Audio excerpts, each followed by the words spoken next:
బండి సంజయ్ మొన్న కామెంట్ చేసిండు, కేసీఆర్ కుట్రబంతుడు ఖచ్చితంగా కాంగ్రెస్ పార్టీని ఇక మరికొన్ని రోజుల్లో ప్రభుత్వం కూలిపోతుంది అంటారు. మొన్న రాజా సింగ్, నిన్న బండి సంజయ్ వరుస కామెంట్లు ఎట్లా చూస్తారు? ఎంపీ ఎలక్షన్ కానీ ఎంతోమంది బీఆర్ఎస్ ఎమ్మెల్యే రెడీగా ఉన్నారు, వచ్చేస్తారు. బండి సంజయ్ జాగ్రత్తగా మీ బీజేపీ ఎమ్మెల్యేస్కి నువ్వు పట్టుకో, వాళ్ళు కూడా రావాలి అని ఆలోచిస్తున్నారు.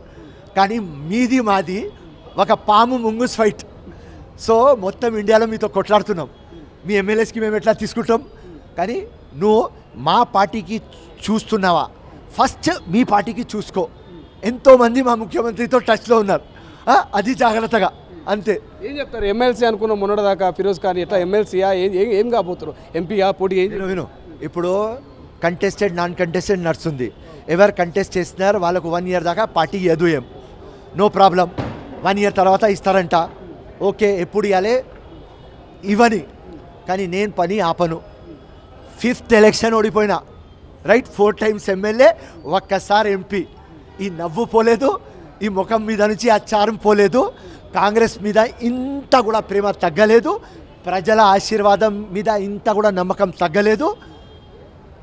నెక్స్ట్ డే నుంచి పని మొదలుపెట్టిన పార్టీ ఎప్పుడు అనుకుంటుంది ఫిరోజ్ ఖాన్ కావాలి, ఢిల్లీ నుంచి ఫోన్ వస్తుంది, రేవంత్ అన్న ఫోన్ చేస్తాడు, పోతా ఏమిస్తే అది తీసుకుంటా, ఇస్తే కూడా గుడ్, ఇవ్వకపోతే కూడా వెరీ గుడ్. ఒక కార్యకర్తలాగా ఉన్న జీవితం మొత్తం బతుకు ఉన్నప్పుడు దాకా, ఈ బ్రెత్ ఉన్నప్పుడు దాకా, రక్తం ఉన్నప్పుడు దాకా కాంగ్రెస్ కాంగ్రెస్ కాంగ్రెస్ హంగామా చేస్తూనే ఉంటా. ఏం చెప్తారు? ఈ 45 రోజుల పాటు రేవంత్ రెడ్డి గారి పరిపాలన ఓకేనా, బాగుందా, గుడ్డా? జబర్దస్త్, జబర్దస్త్. Zero corruption, no brokerism, no commission. ఈ మొత్తం మొదలుపెట్టినారు. ప్రజల్లో నేను పోవాలి, ప్రజాపాలన ఉండాలి, ప్రజలే దేవుళ్ళు.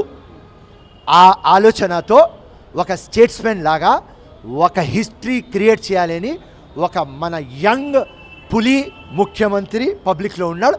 జబర్దస్త్. 10 out of 10 రేవంత్ రెడ్డికి మార్క్స్ ఇస్తున్నా, అంతే. ఎన్ని సీట్లు వస్తాయి ఈసారి ఎంపీ ఎన్నికల్లో? Minimum I think 10 to 11. Rama మందిరం గురించి ఏమైనా చెప్తారా? ఎందుకంటే మొన్న జరిగింది ఎంతో అంగరంగ వైభవంగా చేశారు. సో రామ మందిర్ వచ్చింది 500 years తర్వాత, అందరు ఒక కళ నిజమైంది. అరే దానికి కూడా మేము సపోర్ట్ చేస్తాం 100%. రామ్ రావాలి 100%, నో డౌట్. కానీ ఈ పొలిటికల్ డ్రామా వద్దు. జై హింద్, జై కాంగ్రెస్.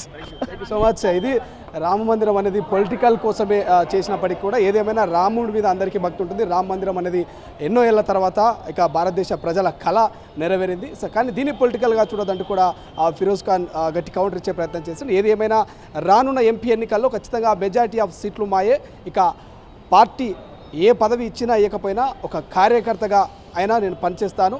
ఇప్పటికి 4 సార్లు ఎమ్మెల్యేగా పోటీ చేశా, ఒకసారి ఎంపీగా పోటీ చేశా. ఓటమి పాలైనా కూడా ఇక ఎక్కడ కూడా తగ్గలేదు, ఎక్కడ డల్ కాలేదు. అదే స్పీడ్తో ప్రజల్లో ఉన్న రానున్న రోజుల్లో కూడా ఖచ్చితంగా నన్ను ప్రజలు ఆదరిస్తారని ఒక ఆశాభావం అయితే ఫిరోజ్ ఖాన్ వ్యక్తం చేస్తున్నటువంటి పరిస్థితి. చూద్దాం రానున్న ఎంపీ ఎన్నికల్లో ఏం జరగబోతుంది, ఢిల్లీలో ఎవరు చక్రం తిప్పబోతున్న దానికి మరికొద్ది రోజులు వెయిట్ చేయాల్సిందే. కెమెరా పర్సన్ అజయ్తో శ్రీశైలం, తొలి వెలుగు, హైదరాబాద్.